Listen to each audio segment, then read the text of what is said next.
샬롬. 성경 속 여인들의 신앙과 삶. 믿음의 여인들. 안나. 상심했지만 꺾이지 않은 여인. 안나는 비통해하며 자신을 하나님께 내어 맡겼다. 재난을 당한 자들, 특히 과부들은 하나님과 함께 있는 것 이상으로 자기의 상처를 치료해 주는 것은 아무것도 없다는 사실을 알고 있다. 유지니아 프라이스.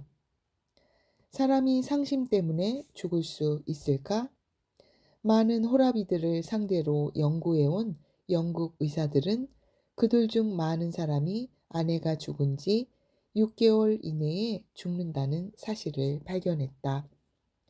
선지자 안나의 생애는 소망이 없었다. 지금도 중동 어느 지역에서는 남편이 죽으면 과부들을 그 무덤 속으로 던진다고 한다.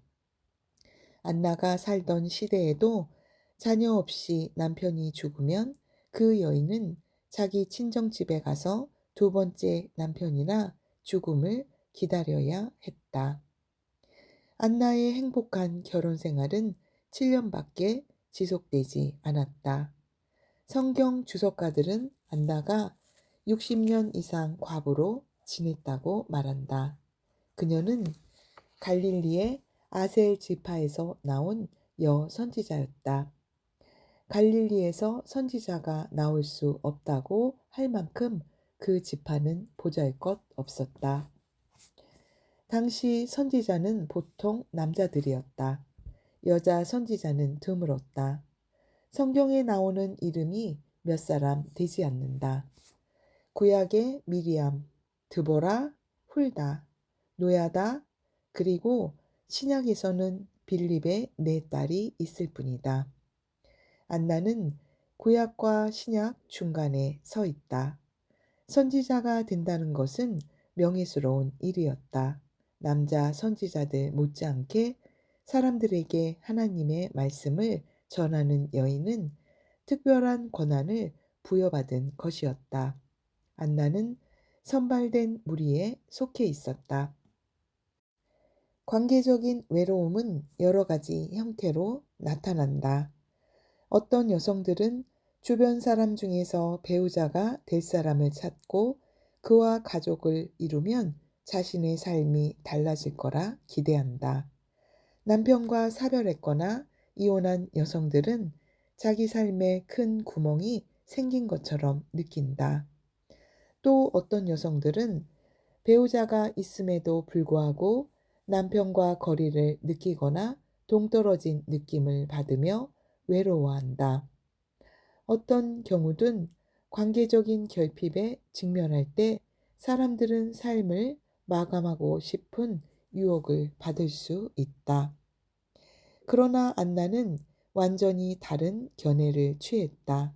그녀는 일생의 큰 타격을 받은 뒤에도 고립되거나 자기 비애에 빠지지 않았다. 친척들의 짐이 되지도 않았다. 그녀는 아무것도 제시할 것 없는 삶을 사는 외로운 여인이 되지 않았으며 모든 사람이 동정하는 사람이 되지도 않았고 어떻게 도와야 할지 모르는 사람이 되지도 않았다. 또한 그녀는 과거로 도피하지도 않았다. 그것은 과부들이 직면하는 가장 큰 위험 중 하나다. 안나처럼 인생의 반려자를 잃어버린 사람들만이 그것이 영적 생활에 얼마나 심각한 위협이 되는지 안다. 결혼한 부부의 연합이 깨질 때 남는 것은 둘에서 떨어져 나온 한 사람이다. 비교적 짧은 결혼 생활이라 할지라도 뒤에 남아있는 사람은 결코 결혼 전과 같아질 수 없다. 그는 영원히 두 사람의 반쪽으로 남게 된다. 안나는 단지 하나님께서 자신을 데려가기 위해 취하시지는 않는다는 생각으로 위로를 받았을까? 하나님이 자신에게서 가져가신 것 대신 하나님 자신을 주실 것이라고 기대했을까? 아마도 그랬을 것이다. 사람이 그러한 태도를 가지려면 용기와 선견 지명이 있어야 한다. 예수님께서는 제자들에게 누구든지 쟁기를 잡고 뒤를 돌아보는 자는 하나님 나라에 합당하지 않다고 말씀하셨다. 안나는 과거를 돌아보지도 미래를 꿈꾸지도 않고 하나님께로 달려갔다. 그녀는 하나님의 성전에서 하나님을 섬기기 위해 자신의 삶을 드렸다. 그곳에서 기도하고 금식했다. 자신보다 하나님께 더 많은 관심을 기울이며 하나님의 일을 가장 우선시했다.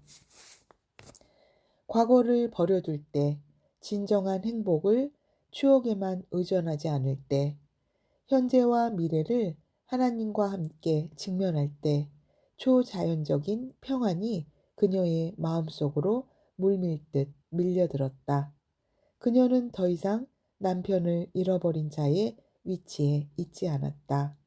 위로해 주는 자의 위치에 서 있었다. 그녀 자신이 하나님께 위로를 받았기에 어려움과 슬픔 가운데 있는 사람들을 위로해 줄 수 있었다. 안나는 낮뿐 아니라 밤에도 하나님의 일에 몰두했다. 그 모든 활동에도 불구하고 그녀는 사람들을 분별하는 통찰력을 잃지 않았다.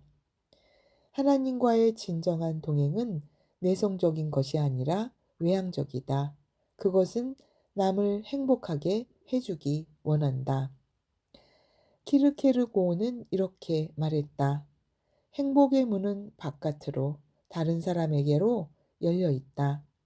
안나가 살았던 시대는 어둡고 우울했으며 소망이 없었다. 사람들의 문제는 더 이상 견딜 수 없을 만큼 커져 있었다. 그래서 많은 사람들이 의식적으로, 무의식적으로 오직 하나님으로부터 오는 구원, 즉 메시아의 오심을 바라고 있었다. 드디어 그 위대한 날이 임했다. 예수께서 탄생하셨다. 요셉과 마리아가 그들의 첫 아이를 율법대로 하나님께 드리려고 성전에 데리고 갔을 때 그들은 메시아가 오시기 전에는 자기가 죽지 않으리라는 것을 알고 있었던 경건한 사람 시므온뿐 아니라 안나도 만났다. 오랫동안 안나를 신실하게 돌보아 주신 하나님께서는 그녀가 그 성스러운 순간을 놓치지 않게 하셨다.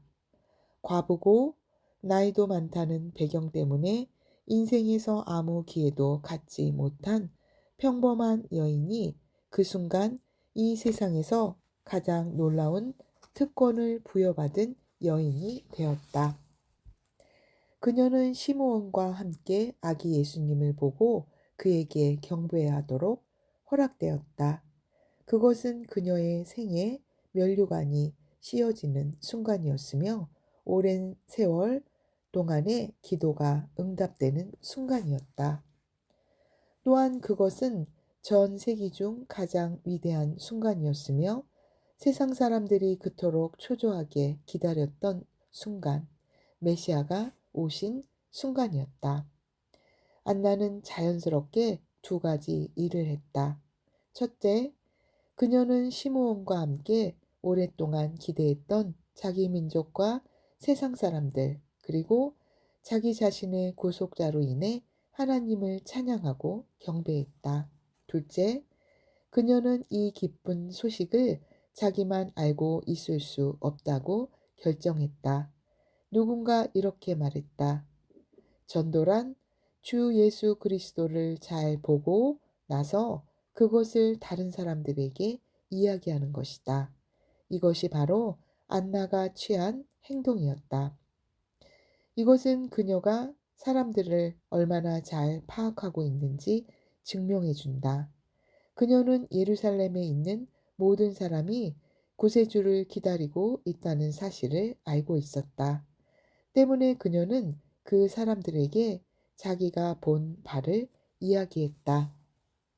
그렇게 예수 그리스도를 선포한 사람은 말에 능하고 정력이 넘치는 젊은이가 아니라 나이 많은 여인이었다. 그녀는 시편 기자가 여호와에 대해 기록한 바를 경험했다. 여호와께서 상심한 자들을 고치시며 그들의 상처를 싸매시는도다. 상심했지만 꺾이지 않은 여인 안나. 할렐루야. 오늘도 하나님과 동행하는 하루 되십시오. 아멘.